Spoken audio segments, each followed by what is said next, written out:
Ababa ka ng terrace, ha? Baka hindi mo alam na alam ko lahat ng kalokohan pinagagagawa mo, ha?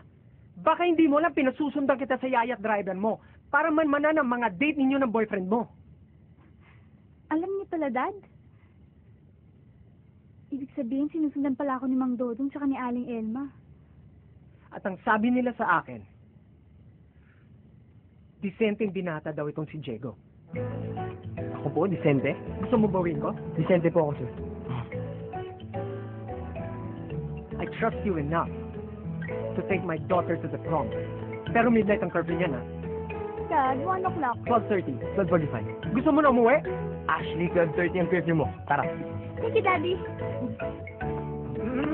Hindi pa tayo close. Hindi pa po. Sorry po. Sige. Sige po.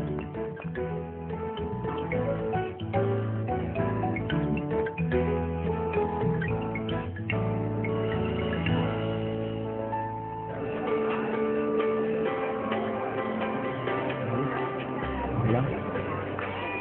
Darating pa kaya si Jay? Huwag mo na yung ganyan. Hindi ka nga pwedeng pumasok. Please naman. Nagbihis pa naman ako. Bakit di pwede? Black and white event nga, di ba? Itim ba yung suot mo? May puti ba dyan? Sabi ko sa'yo eh. Halika na nga.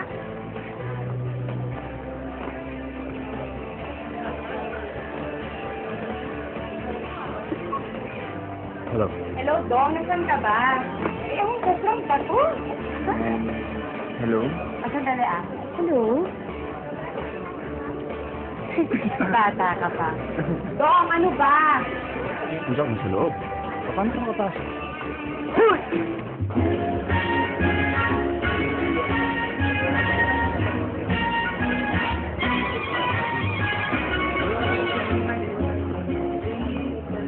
Ba't kaya tayo pinagtitinginan? Hi, Enzo! Kikit mo naman. Go, Angel! Ako ba yung tinutukoy nila? Oh, ikaw na. George, mukha ikaw ang unang naka-accomplish ng dare natin. Sikat ka na! Push na maximum. Trouble to. In fairness, nice gown, Cara. Okay pala si George pag nabibita niya siya. Mukha kayong tao. Let's go.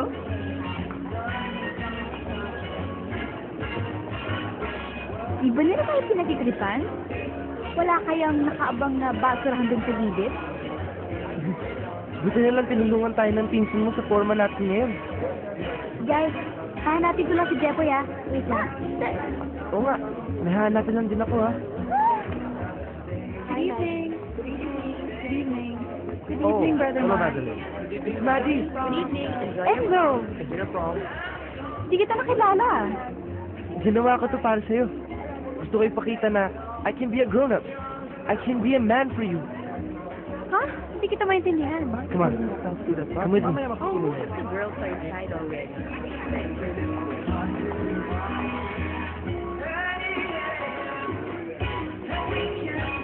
Pare guys.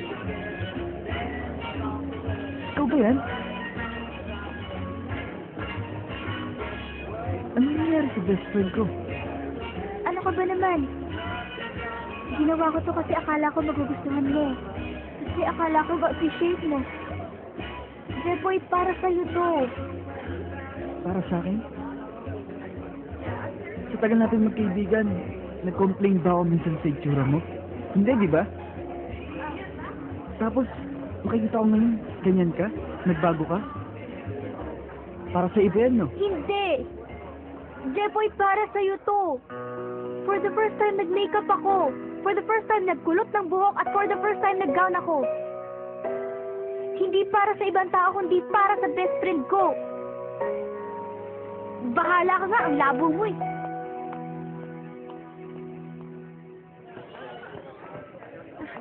Enzo, what's going on? Maddie, I love you.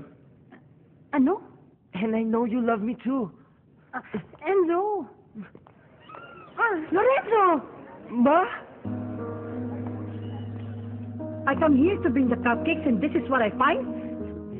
Cherry, this is all a misunderstanding. Misunderstanding. You thought... Maddie, Oh boy. can you leave us alone? You've done enough. Ma, wala pong kasalanan si Miss Maddie. I'll let you two talk in private. Ipaliwanag mo sa akin tong kalukuhang to, Enzo. Alam niyo po ba yung tawag sa akin sa kulay lampa? Kulang na nga lang yung tawag nila sa akin ni Bading. Dahil lagi na lang babae ang kasama ko. Is that why you're acting up? Enzo, ikaw na lang ang inaasahan ko. You're the big man in the house. Magmula nung nawala pa apa mo, ikaw na pumalit sa kanya. Opo, tanggap ko naman po yun. Ginagawa ko rin naman po yung mga ginagawa niya dati. Nangayos ko yung mga sirang gamit sa bahay. Naglilinis ako, nagpupumpuning ng mga auto.